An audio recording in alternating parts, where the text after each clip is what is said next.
Kita lanjutkan urusan McDonald, di mana dalam video terdahulu ada pertanyaan, McDonald jualan apa? Dan banyak yang menjawab macam-macam termasuk properti, mainan, lifestyle, suasana, dan apapun yang menurut pengetahuan yang kita dapat. Namun ketika kita copy, meniru membuat sesuatu yang sama dengan McDonald, kita buat sama persis apa yang kita pahami tentang McDonald. Apa yang terjadi? Kita meragukan hasil. Apakah nanti akan banyak yang ngantri atau yang membeli produk kita? Lalu di ujung video tersebut ada pernyataan bahwa selanjutnya saya akan mengupas dari sisi psikologi karena pembelian dan bisnis adalah masalah psikologi. Psikologinya yang kita bahas adalah behavioral analysis. Agak rumit menjelaskan bisnis sampai menyentuh banyak bidang termasuk psikologi. Benar, manusia dalam mengambil keputusan akan salah kalau kita menganggap menggunakan rasional atau logic thinking. Ternyata sedikit unsur rasionalnya. Bahkan terkadang sepenuhnya keputusannya irasional atau emosi. Ditambah lagi kemajuan teknologi informasi saat ini membuat manusia semakin emosional, terutama dalam pengambilan keputusan. Terjadinya pergeseran yang telak di mana dulu pemahaman pembelian adalah dengan rumus munculnya kebutuhan atau need recognition, diikuti dengan pencarian informasi atau informational search, diikuti dengan evaluasi alternatif produk yang akan kita beli atau evaluation of alternative, kemudian melakukan pembelian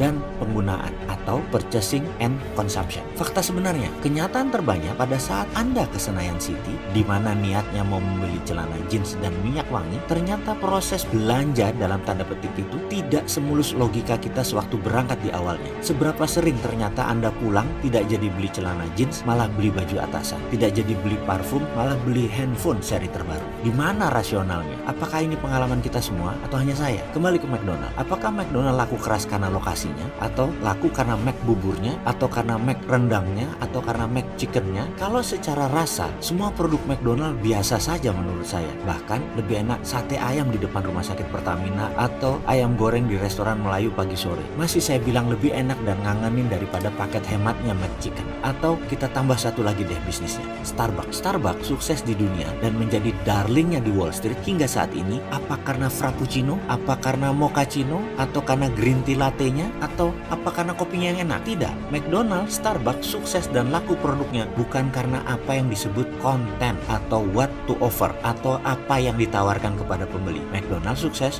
bukan karena makanan. Starbucks sukses bukan karena kopi. Konten adalah sesuatu yang berhubungan dengan rasional kita. Misalnya kita beli sepatu, kita ingin sepatu tersebut kuat, bagus, tahan lama. Kita ingin membeli makanan, maka makanan tersebut harus enak, harus murah, mengenyangkan, atau bahkan makanan tersebut sehat atau tidak. Semua itu berhubungan dengan rasional. Itu adalah konten. Sementara konteks terkait dengan emosi. Kalau kita bicara emosi cenderung tidak rasional. Fanatisme misalnya karena emosi, bukan karena pemikiran rasional. Coba kita lihat, apa hubungannya wanita cantik di samping mobil mewah? Apa hubungannya koboi dengan rokok Marlboro? Apa hubungannya kecantikan body shop dengan against animal testing? Sekilas memang gak nyambung, tapi itulah konteks, itulah emosi. Sekali lagi, McDonald bukan melulu karena makanannya. Starbucks, Subway, Chipotle, sekali lagi bukan karena makanannya atau minumannya. Merek-merek besar tersebut menjadi besar sejak day one karena konsep konteksnya. Konteks adalah how to offer. How,